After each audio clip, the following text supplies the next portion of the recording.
What's up, guys? My name is Ryder Veneer. This is my study on language and emotions, a study of Spanish bilinguals. So just to introduce you guys to the topic, some background theory. Linguistic relativity, it's the theory that the language we speak or think in some way determines how we perceive the world around us, which was developed by the Sapir and Whorf. And then the thinking for speaking theory by Slobin in 1996. This is the idea that before we speak in a certain language, we prepare our minds in a unique way to speak in that language to fit the parameters of that language, so to speak. Now, why could this research be important for the audience? Well, if you learn to understand how language affects emotion and the specific ways it does that, it could help you foster better personal and professional relationships. And then for the researcher, it's important for me because I'm learning a second language, and my experience in that, I've noticed some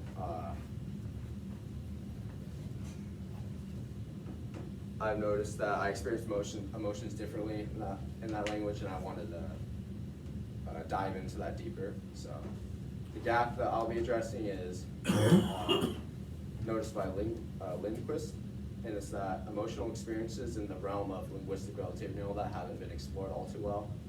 And then the specific measures of interviews and PANAS scores and all that haven't been used all too much. Now the aim is to essentially understand the specific effect that language has on emotion and how that plays into cultural identity and language proficiency. And then most importantly, to help you grow and to sort of expand your horizons, so to speak. And just some quick possible implications of this. In the realm of language and emotion, it can help us understand better connection in bilingual populations, how they connect with each other, and then obviously cross-cultural communication, if you're an arbiter or something of the sort, and then language and emotion research and practice. Now, just to go over the review of some literature, Pavlenko researched cognitive and emotional restructuring that took place early on when someone was learning a second language. And it was noticed that in the specific realm of emotions,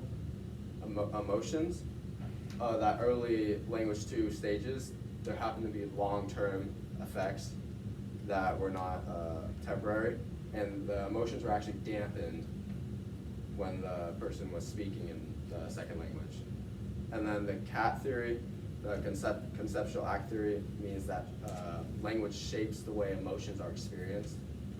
And so to tie these all together, it just shows the complex interplay between these two, or between all these studies. Now, in methodology, just go over the design real quick. It's going to be mixed methods because it's been shown to work well by Diwali and Pavlenko in their study together. And then it's going to be a combination of interviews, PANAS, which is the positive and negative effect schedule, which just measures if you're feeling positively or negatively at the time. And then also the frequency and intensity of emotional markers. For example, an emotional marker could be happy. The frequency of that as it appeared in interviews, and then the intensity. So, and then the sample and recruitment method, I basically talked to one of my friends, had him spread it by snowball sampling by word of mouth, and we got 10 people. In a quick procedure rundown, it's basically I had them fill out a PANAS form, I interviewed them in English, had them fill out another PANAS form, and then I interviewed them in Spanish, and then at the end of it all, had them fill out one more PANAS form. And my analysis basically did thematic coding, which was shown to work well for the qualitative analysis part, and then the quantitative analysis part, I put the frequency and intensity of emotional markers in the graphs, and then also the PANAS scores that compare how participants, what their PANAS scores were before the English interview and after the Spanish interview and things of the sort. And I'll just talk about one of the interview questions because my mentor study, they had a pretty similar system where they asked questions about like a time that they felt like curious or interested, and mine was just about emotions. So I asked them a positive one, like a time they felt happy, a memorable one, a stressful one, and then an important one to them. So my results for the qualitative aspect, 3 major themes popped out. So happiness from relationships and achieving goals, stress and anxiety surrounding major life transitions and occurrences, and then the 3rd theme is strong connections to family and cultural identity. So I'll just go over an example of happiness from relationships. One of the participants said, a time I felt really happy was when I was at my cousin's quinceañera, and I had my whole family there. It was really fun. And then my results for the quantitative, the PANAS results showed a greater increase in positive effect and decrease in negative effect after the Spanish interview, which was interesting. And the frequency of the emotional markers of happy, anxious, stressed, and excited were common between the English and Spanish interviews, but the emotional marker of proud was more frequent in Spanish than in the English interviews. And the intensity, there were higher averages for happy, nervous, anxious, stressed, and proud in Spanish overall. So just to go over PANAS graphs real quick, we can see that in the English one, their scores, they're way higher in they're higher on average in the Spanish one at 48, compared to like 45, participants 7. So that's the PANAS graphs. And then the frequency of the emotional markers. The one that stands out is in the English one, proud only had a frequency of 1, but in the Spanish one, proud had a frequency of 4, which stood out to me. And then obviously the intensity, the English one, the intensity for happy or proud was only 3 or 2.8, but in Spanish, it was way higher at 4.1 for happy, and for proud was at 3.675. Now, what does all this mean? So, a way this could be interpreted is the Spanish interviews elicited more emotionally intense responses, which was sort of paralleled in 2 other studies by Jezijanska and Skolin. And we could also think of this as native language facilitates emotional resonance and cultural identity expression. And the fact that when participants were asked a question about a stressful experience, they were talking about major life transitions and things like college and stuff like that. That could be due to the fact that adolescents are at a major transition point in their lives, and that's the most common type of stressful situations that they're going through right now, which was backed up by Eccles in his study.